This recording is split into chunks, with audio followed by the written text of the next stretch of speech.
So you have been talking about an interesting person that you have not met in person, who was a famous soccer player in your country. Now, in the third part, I'm going to ask you a few questions relating to this. First of all, um,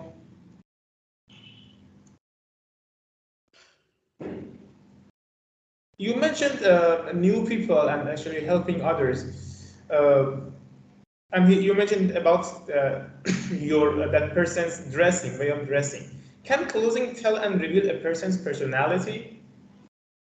Well, this is something that many people still argue about.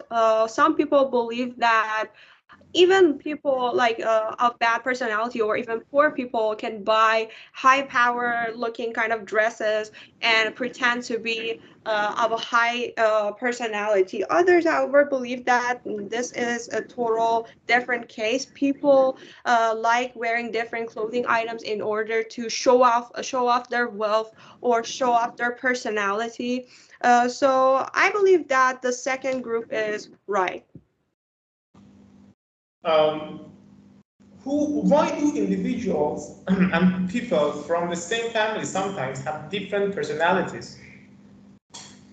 Well, this is because people go through different events in life and they meet other people throughout their lives. I mean, yes, I agree that children, they grow when they're sisters and siblings, they grow up in the same family, but they're brought up by the same parents. However, once they grow up, they might go to different schools, they may make different friends, they might see different teachers, so they get influenced by the other people's behavior, and thus their type of behaviors tend to change and to basically differ from each other. How does society, as you mentioned, kind of schools or educational other places, academic places, how does society influence a person's personality? There are many ways through which the society can change people. For example, uh, really deleterious kind of school or even friend is enough for a child, for a not good child, in order to change to the best version of himself. I mean, it's the behavior of others that can easily change people or the events that a person can go through. Where and how can people get to know new people?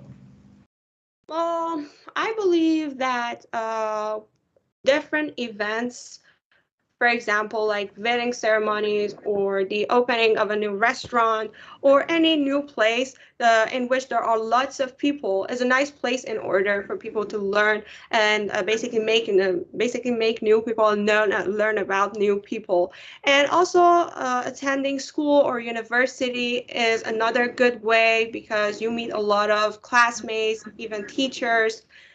So yeah. Some people believe social media would not be a good place to meet up with people and to become familiar with a person's personality. Uh, do you agree with this? Well, in terms of finding someone new, social media is actually a great way. But in terms of what type of a person you meet, of course, it could be quite dangerous, especially for children, because you never know who you're talking with on the other hand of on the other side of the screen. It could be anyone. It could be a thief, or it could be someone who might later threaten you throughout your life. So it can be kind of dangerous. But if you take responsibility for your actions, if you're grown up enough to understand and find out the problems, then it's fine. You mentioned if you've grown up enough. If you were a parent, would you let your children communicate with their friends through social media? If I were a parent myself, I would some sort of limitation for my children. For example, I will, apart from having time limitations, I will monitor their socializing situations in the social media as well. I will make sure who they speak with and what sorts of aspects and subjects do they speak about to make sure everything is safe. Thank you so much. That's an speaking test.